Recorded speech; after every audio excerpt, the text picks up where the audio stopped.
Okay, so this is the flat pipe training video. In here we're pumping in underneath here at the moment, but it's actually open all the way down here, so even though we're pumping in that bay, it's running down in this roof here, down all the way to the eaves probably. And so the first, at the top of the roof, you'll put a lot in, and then at the bottom of the roof it'll already be full, so you start at the top and work your way down. But those top bays above that we're going to do without the flat pipe because they're just open there. But this is the flat pipe pumping in underneath the iron here, which is a pretty good little trick.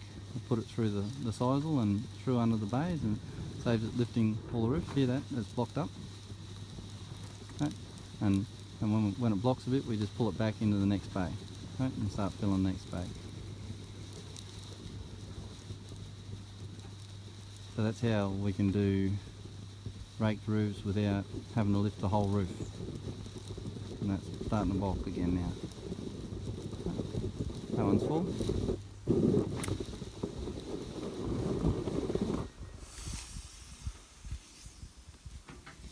And then the pipe actually sometimes blocks right at the end. You've got to take the tape off and unblock them.